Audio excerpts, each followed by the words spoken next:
룬달레 궁전의 독특한 프랑스식 정원에 오신 여러분을 진심으로 환영합니다. 정원을 둘러보기에 앞서 이 정원이 만들어진 역사와 복원 과정을 여러분께 알려드리겠습니다.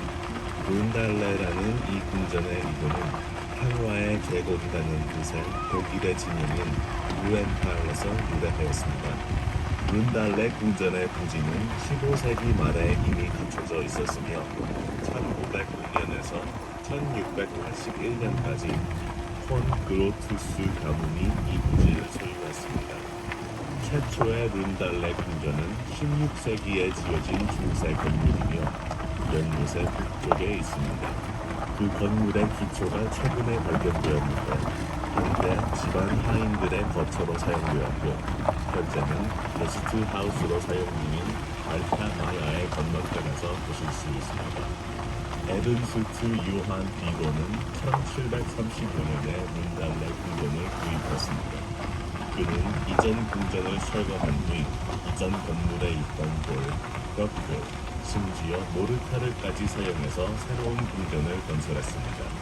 그 당시 비로는 연로한 페르디난트 공작이 사망한 후 포르란트 공국의 왕위를 물려받기로 되어 있던 공식적인 후계자였으며 폴란드 왕 아우구스트 3세의 지원을 받고 있었습니다.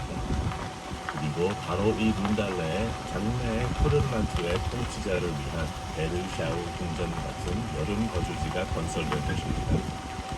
이 걸작품을 만드는 영예로운 일은 러시아 궁정 건축가인 바르톨로메오 프란체스코 라스트렐리가 맡게 되었습니다.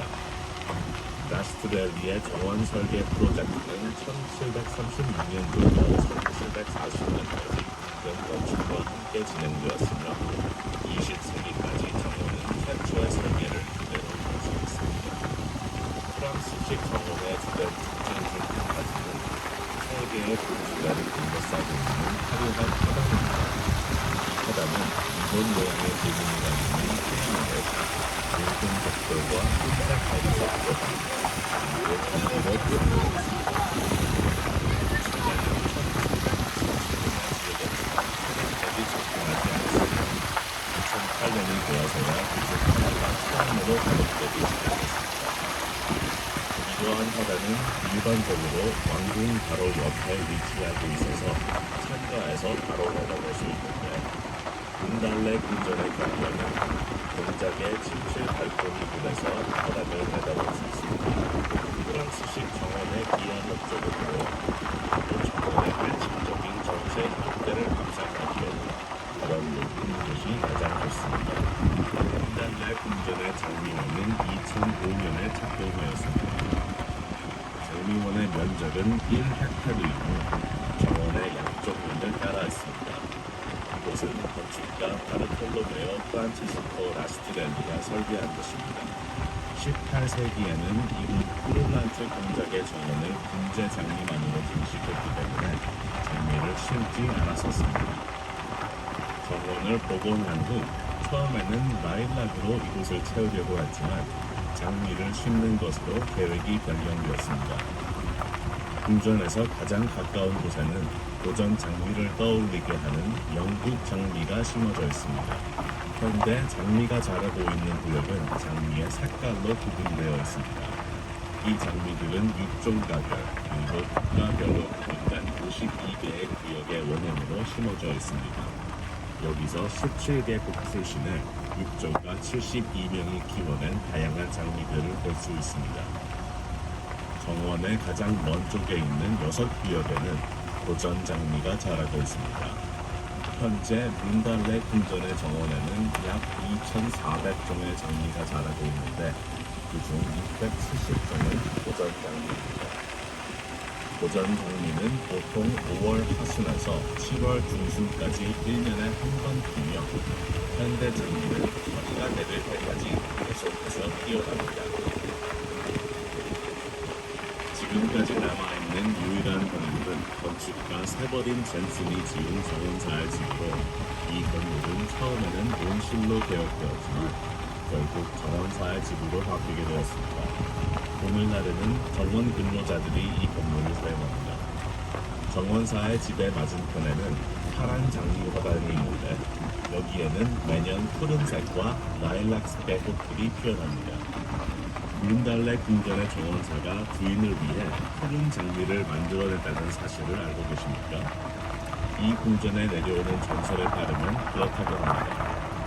정원사들은 겨울마다 장미들이 겨울을 무사히 나도록 장미에 알맞은 환경을 만들기 위해 엄청난 노력을 기울입니다. 장미를 토탄, 가뭄비 나무가지, 특별한 현덕으로 덮은 뒤 봄이 오면 이것들을 치웁니다. 헤레트 공작 시대에는 정원을 둘러싼 흙벽이 세워져 있었습니다. 지금은 그중 일부만이 남아 있습니다. 이 벽의 북쪽에는 원래 온실이 있었습니다. 추후에 복원될 이 온실은 18세기 정원의 전형적인 이국적인 식물이었던 월계수나무, 우화과, 아르부스트 나무, 오렌지와 기타 감귤 나무들이 겨울을 날 수 있도록 만들어졌습니다.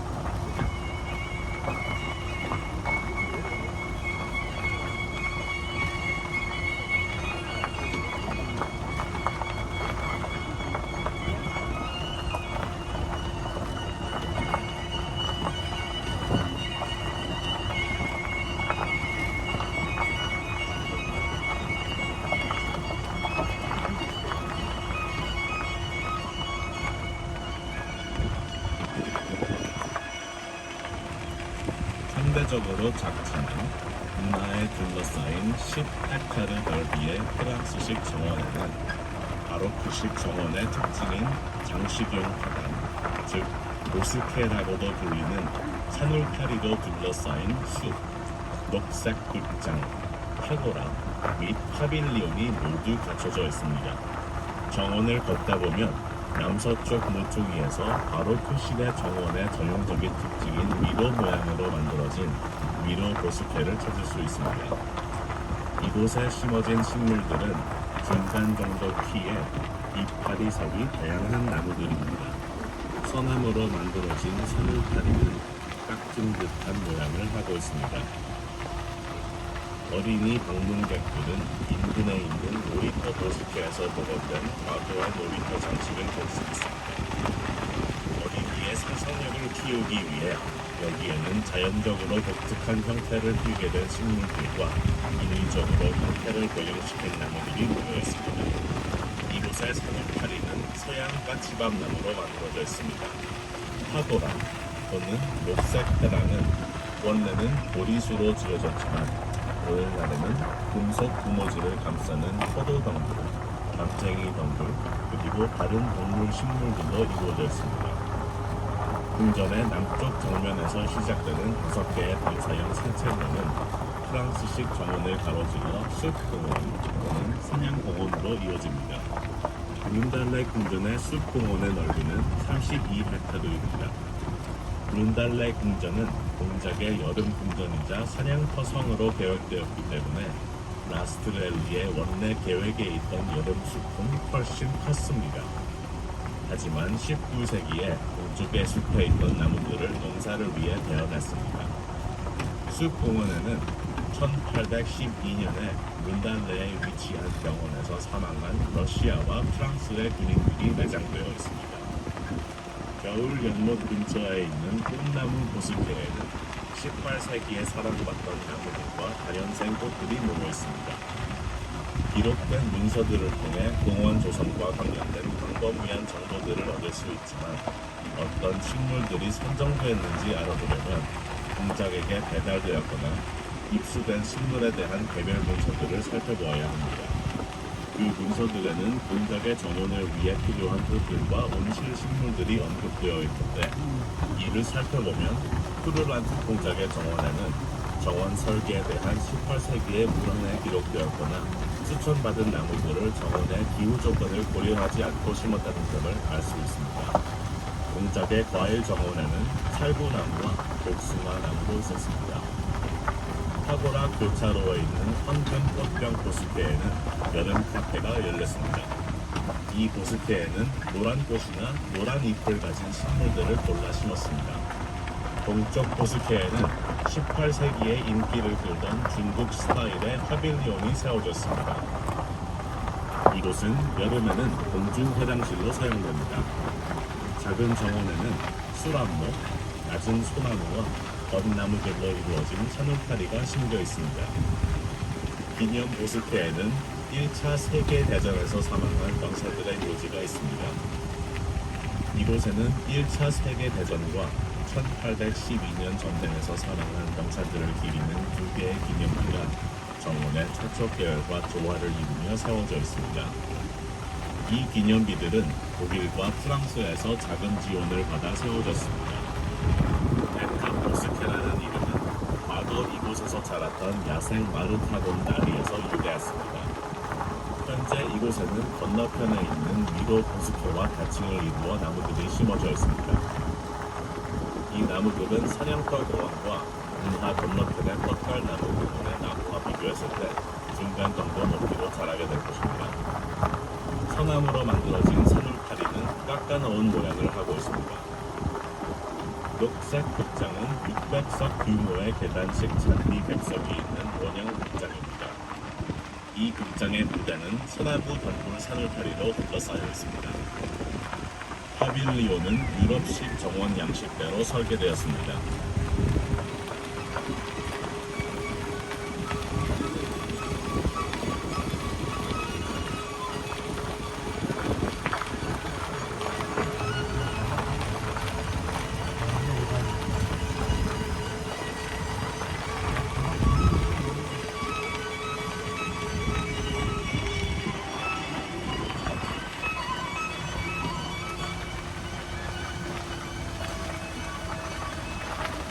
봄에 튤립, 수선화, 히아신스가 피어나는 것을 시작으로 네덜란드 보스케에서는 매년 11,000송이의 알뿌리 식물들이 꽃을 피웁니다.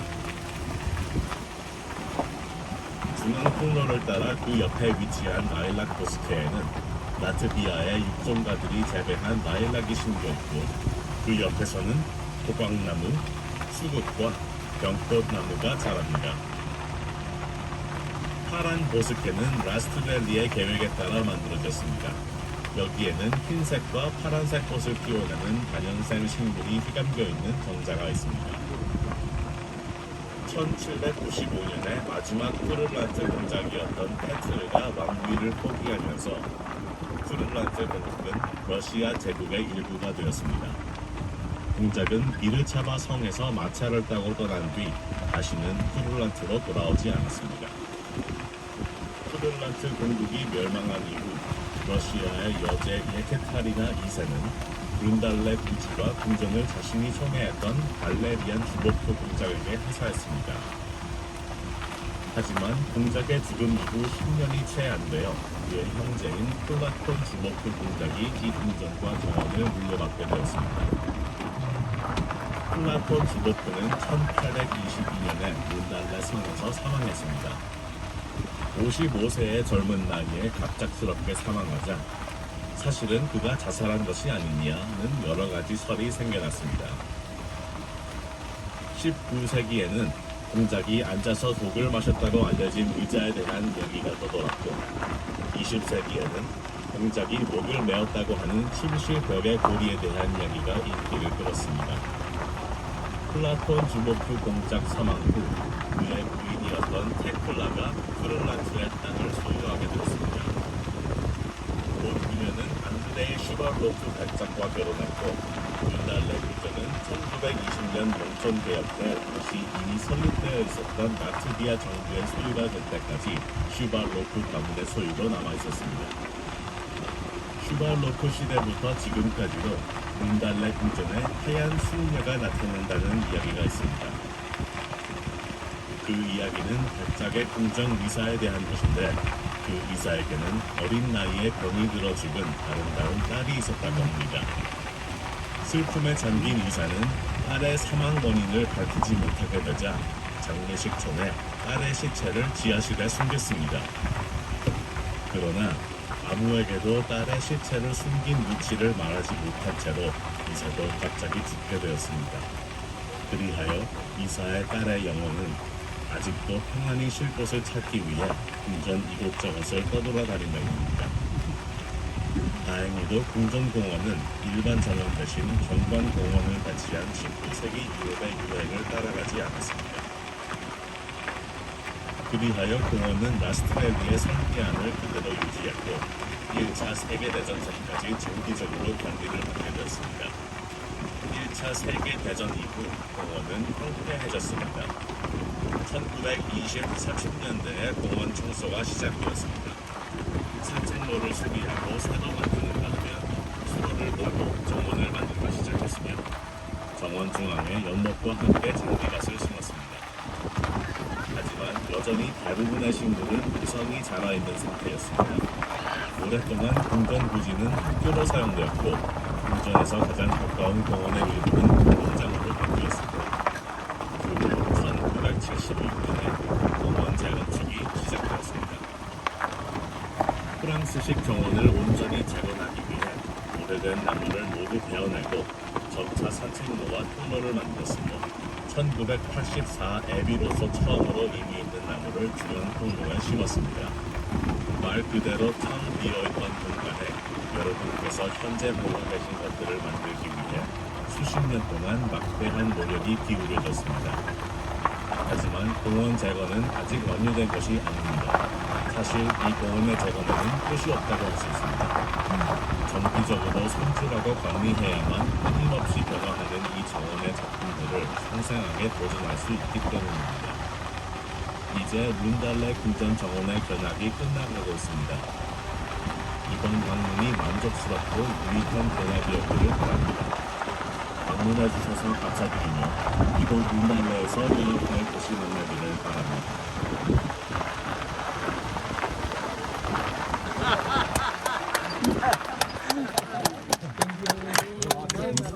어떻게 여러분 나한테 뭐 사유로 돌려달라 소리 안 하겠죠? 예, 아주 그냥 좋은 그냥 여행이 되셨네.